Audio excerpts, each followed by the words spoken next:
Quase cristão.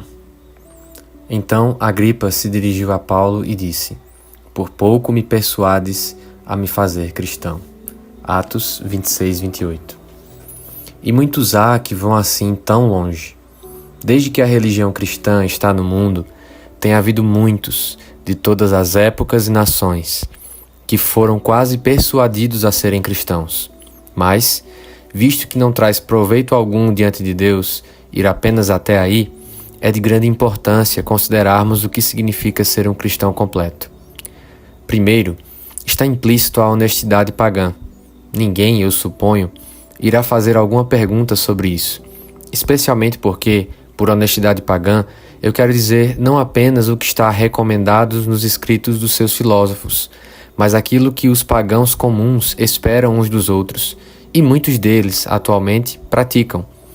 Através da honestidade pagã, eles foram ensinados que não deveriam ser injustos, levando embora os bens de seu próximo, tanto roubando como furtando, que não deveriam oprimir o pobre, usando de extorsão em direção a qualquer um, que não deveriam ludibriar ou fraudar o pobre ou o rico, em qualquer que seja o comércio que tiveram, defraudando de homem algum seu direito e, se possível, não tendo dívidas para com algum deles.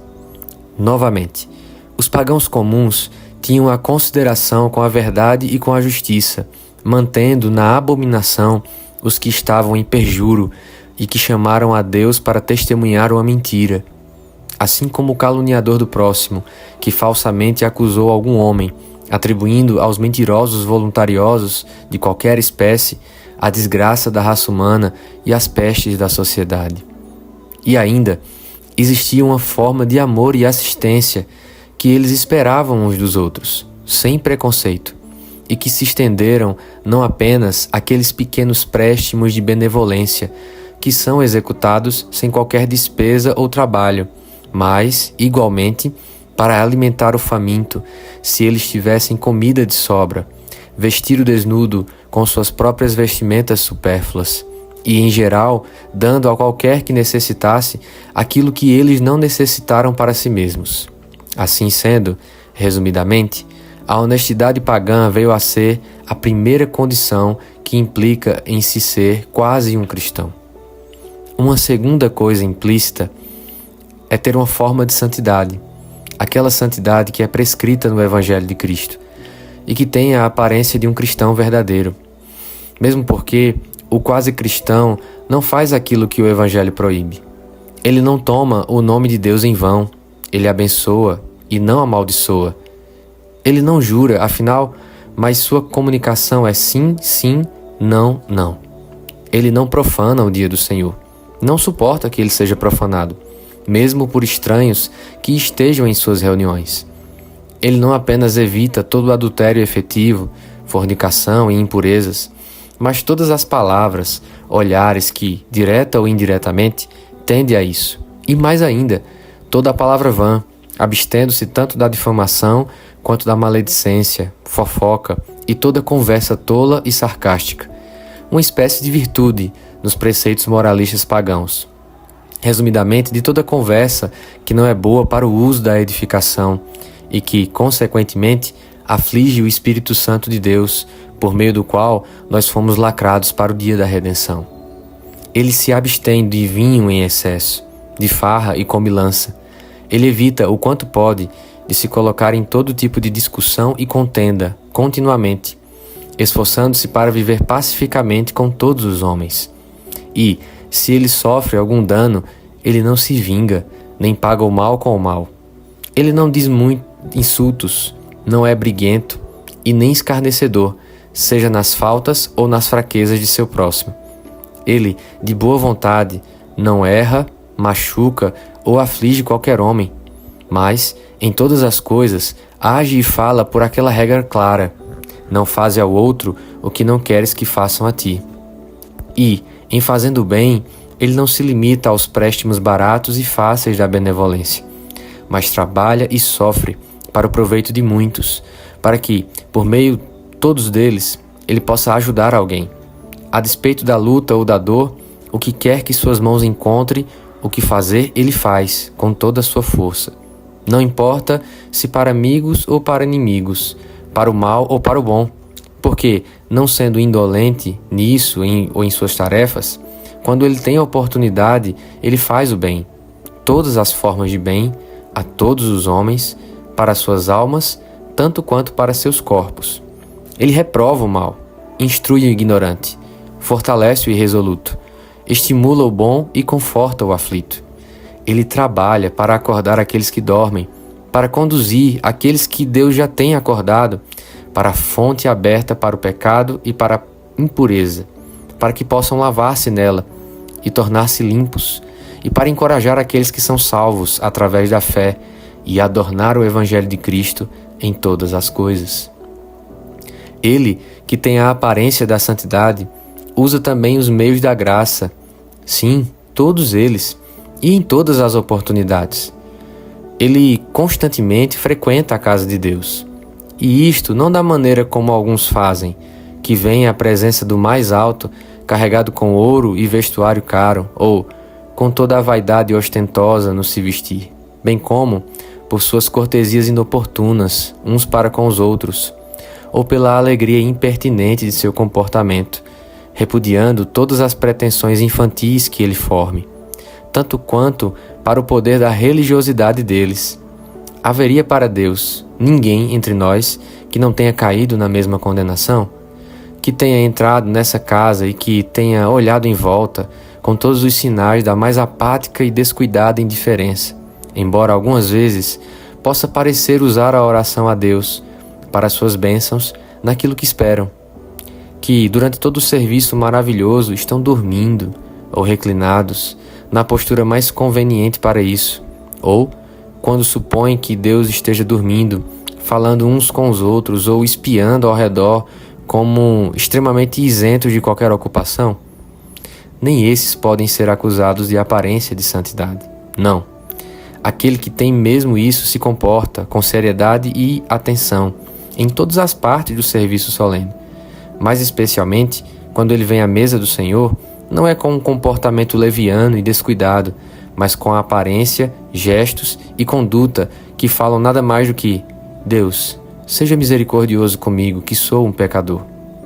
Para isso, se acrescentarmos o uso constante da oração familiar por aqueles que são chefes de famílias e reservando um tempo para os endereçamentos privados a Deus, com uma seriedade diária de comportamento, ele que uniformemente pratica essa religião exterior tem a aparência de santidade, necessitando de apenas uma coisa, com o objetivo de ser quase cristão: a sinceridade.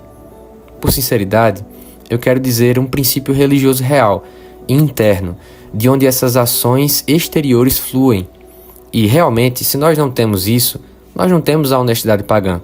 Não, nem tanto dela como para responder à discussão do poeta epicurista, dado aos prazeres da vida.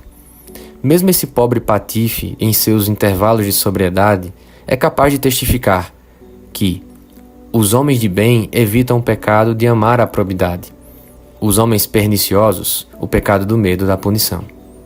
Assim sendo, se algum homem deixa de praticar o mal para evitar a punição, a perda de seus amigos, seu ganho ou sua reputação deveria igualmente fazer sempre o bem, usando de todos os meios da graça. Ainda assim, mesmo não praticando o mal e fazendo sempre o bem, não é possível assegurar que esse homem é mesmo quase um cristão, porque, se ele não tiver um princípio melhor em seu coração, ele será apenas um hipócrita. Sinceridade, por conseguinte, está necessariamente comprometida em se ser quase um cristão. O objetivo real de servir a Deus, um desejo ardente de fazer a sua vontade. Necessariamente, implica que um homem tem uma ideia sincera de agradar a Deus, em todas as coisas, em todas as suas conversas, em todas as suas ações, em tudo que ele faz ou deixa de fazer.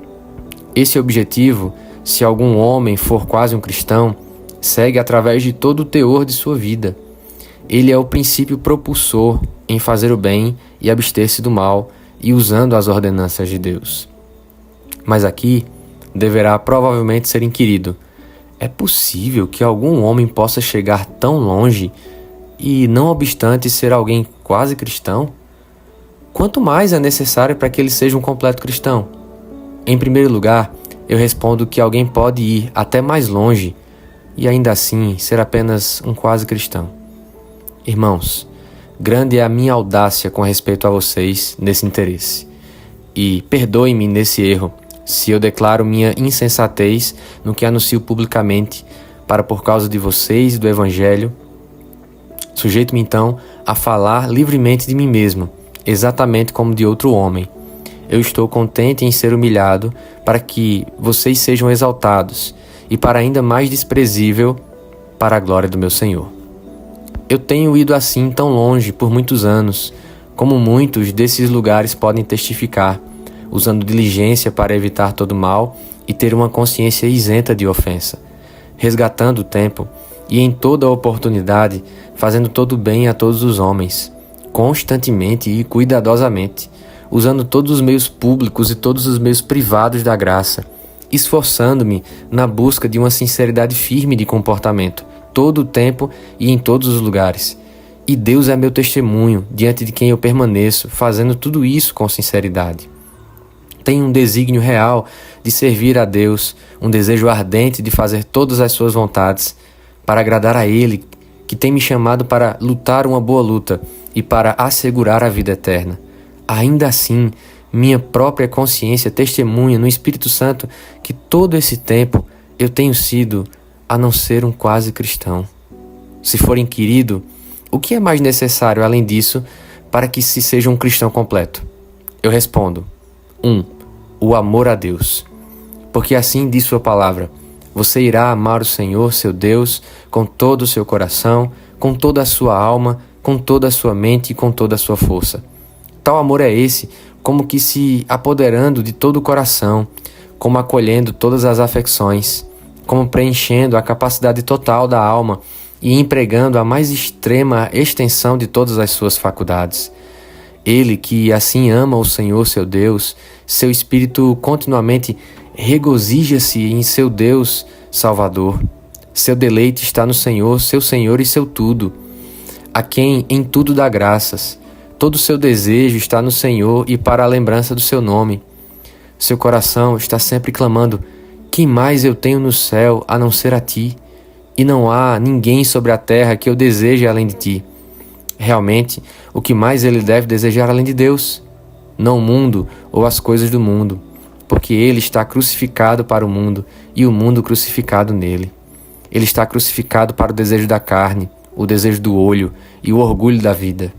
Sim, ele está morto para o orgulho de toda sorte, porque o amor não se ensoberbece, mas ele que habita no amor, habita em Deus e Deus nele. É menos do que nada para seus próprios olhos. 2. O amor ao próximo. Para isso, diz nosso Senhor, nas seguintes palavras: deves amar o teu próximo como a ti mesmo. Se algum homem perguntar: quem é o meu próximo? Nós respondemos: todos os homens do mundo, todos os filhos dele que é o Pai de todos os espíritos de toda a carne. Nem nós podemos excluir nossos inimigos ou os inimigos de Deus e suas próprias almas. Mas todo cristão ama esses também, como a si mesmo. Sim, como Cristo nos amou. Ele que gostaria de entender mais completamente que espécie de amor é esse, podemos considerar a descrição de Paulo sobre ele. O amor é paciente e benigno. O amor não arde em ciúmes ou inveja e não se ufana. O amor não se ensoberbece, mas faz aquele que ama o menor o servo de todos. Não se conduz inconvenientemente, mas torna-se todas as coisas para todos os homens. Não procura o seu interesse, mas o que é bom dos outros, para que eles possam ser salvos. Não se exaspera, ele atira fora a ira. Não se ressente do mal, ele não se alegra com a injustiça, mas regozija-se na verdade. Ele protege todas as coisas, acredita em todas as coisas, espera todas as coisas, suporta todas as coisas. 3. Existe ainda uma coisa mais que pode ser separadamente considerada, embora ela não possa, atualmente, ser separada da precedente, na qual está subentendido ser um cristão completo, e que é o alicerce de todas elas, mesmo da fé. Todo aquele, diz o amado discípulo, que acredita que é nascido de Deus, para tantos quantos o receberam, deu o poder de se tornarem filhos de Deus, até mesmo aqueles que acreditam em seu nome. E essa é a vitória que supera o mundo, mesmo a nossa fé. Sim, nosso Senhor declara: ele que acredita no Filho tem a vida eterna e não é condenado, mas passa da morte para a vida. 4. Mas que homem algum iluda sua própria alma. Deve ser notado diligentemente que a fé, a qual não conduz ao arrependimento, ao amor e todas as boas obras, não é aquela fé viva e justa, mas é a fé morta e diabólica. Porque mesmo os demônios acreditam que Cristo tenha nascido de uma virgem, que ele forjou todas as formas de milagres, declarando a si mesmo verdadeiramente Deus. Que, por sua causa, ele sofreu por nós a maioria das dores da morte, para nos redimir da morte eterna, que ele se ergueu no terceiro dia, que ele ascendeu aos céus e senta-se à direita do Pai, e que, no fim dos tempos, voltará para julgar os vivos e os mortos. Esses artigos de nossa fé, eles acreditam, e igualmente em tudo que está escrito no Velho Testamento, e também no Novo. Mas, ainda, apesar de terem toda essa fé, ainda assim, eles não são mais nada do que demônios. Eles permanecem ainda na condição abominável deles, necessitados da verdade e da fé cristã. 5. A fé cristã correta e verdadeira, para usar as palavras de nossa própria igreja, não é aquela que nos faz acreditar nas Escrituras Sagradas e nos artigos de nossa fé como verdadeiros, mas é aquela que, além disso, nos traz a confiança e segurança de sermos salvos da condenação eterna através de Cristo. Essa é a verdadeira crença e confiança, a qual o homem tem em Deus, e de que, pelos méritos de Cristo, seus pecados foram perdoados, que ele está reconciliado para o favor de Deus, a respeito de quem ele segue com o coração afetuoso para obedecer a seus mandamentos. Agora, quem quer que tenha essa fé, que purifica o coração pelo poder de Deus que habita nele, do orgulho, da ira, do desejo, de toda iniquidade, de toda impureza, da carne e espírito, e que o preenche com amor mais forte que a morte, tanto para com Deus como para com toda a humanidade, amor que realiza as boas obras de Deus, glorificando para depender-se e consumir-se por todos os seres humanos, e que suporta com alegria não apenas a repreensão de Cristo, mas dos homens ou dos demônios impor. Quem quer que tenha essa fé operando assim por amor, não é alguém que é quase, mas alguém que é um cristão completo. 7. Mas quais são os testemunhos vivos dessas coisas?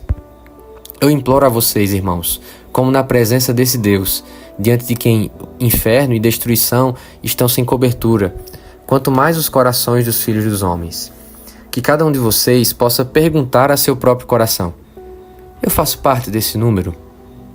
Eu tenho praticado justiça, misericórdia, verdade e mesmo as regras que a honestidade pagã requer? Se for assim, eu tenho o perfil verdadeiro de um cristão? A aparência da santidade? Eu me abstenho do mal, de tudo que é proibido, nas palavras escritas de Deus? Eu realizo tudo aquilo que está ao alcance de minhas mãos, com todas as minhas forças? Eu seriamente uso as ordenanças de Deus em todas as oportunidades? E tudo isso é feito com desígnio e desejo mais sinceros para agradar a Deus em todas as coisas? 8. Existem muitos de vocês conscientes de que vocês nunca chegaram tão longe, que vocês não têm sido nem mesmo quase cristãos, que vocês não têm chegado ao modelo da honestidade pagã, pelo menos, não para a aparência da santidade cristã. Muitos menos têm Deus visto sinceridade em vocês, o objetivo real de agradá-lo em todas as coisas. Vocês nunca pretenderam a esse tanto devotar todas as suas palavras, obras, seus trabalhos, estudos, diversões para a glória dele. Vocês nem mesmo designaram ou desejaram que o que quer que vocês façam seja feito em nome do Senhor Jesus Cristo e que, como tal, constitua-se em um sacrifício espiritual aceitável para Deus através de Cristo. Mas, supondo que vocês tenham conseguido isso, os bons objetivos e desejos fazem um cristão? De maneira alguma. A menos que eles sejam trazidos para os bons efeitos, o inferno é assoalho, diz alguém, com boas intenções. A grande questão de todas, então, ainda permanece: têm o amor a Deus espalhados para fora dos seus corações? Vocês têm clamado alto, meu Deus e meu tudo? Vocês desejam alguma coisa a não ser Ele? Vocês estão felizes em Deus? Ele é a glória de vocês e seu deleite, sua coroa de regozijo? E esse mandamento está escrito em seus corações, que ele que ama a Deus deve amar também o seu irmão? E vocês amam ao seu próximo como a vocês mesmos? Vocês estão, então, amando todos os homens, mesmo os inimigos e os inimigos de Deus, como suas próprias almas? Como Cristo tem amado vocês? Sim, vocês acreditam que Cristo os amou e deu a si mesmo por vocês? Vocês têm fé no sangue dele? Acreditam que o Cordeiro de Deus tirou fora os seus pecados e os jogou como uma pedra dentro das profundezas do mar? Que ele tenha apagado os manuscritos que havia contra vocês, tirando-os fora do caminho, pregando-nos numa cruz? Vocês têm realmente a redenção através de seu sangue, mesmo a remissão de seus pecados? E seu Espírito tem sido testemunho com o Espírito de vocês de que vocês são filhos de Deus? 10. Deus e Pai de nosso Senhor Jesus Cristo, e que agora se situa no meio de nós, sabe que, se algum homem morrer sem essa fé e esse amor, melhor seria para ele nunca ter nascido. Acorda, então, tu que dormes, e clama pelo teu Deus. Chama-o enquanto ele ainda pode ser encontrado, que ele não tenha descanso até que faça sua santidade passar diante de ti, até que proclame em ti o nome do Senhor, o Senhor Deus, misericordioso e gracioso, longânime e abundante na santidade e verdade, mantendo misericórdia por ti, perdoando a iniquidade, a transgressão e o pecado. Não deixa homem algum te persuadir, por meio de palavras vãs, a descansar um pouco daquele prêmio do teu grande chamado, mas clama a Ele dia e noite, aquele que, enquanto nós estávamos sem forças, morreu pelo descrente, até que tu saibas em quem deves acreditar e possa dizer, meu Senhor e meu Deus. Lembra-te sempre de orar e não desfalece, até que ergas as tuas mãos para os céus e declares a Ele que viva para sempre e sempre. Senhor, Tu que sabe todas as coisas, sabe que eu amo a Ti.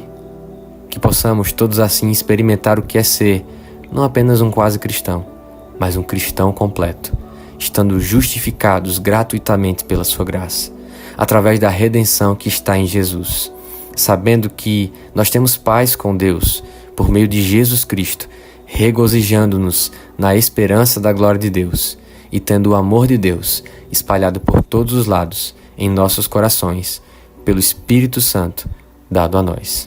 Pregado na igreja de St. Mary, Oxford, diante da Universidade, 25 de julho de 1741.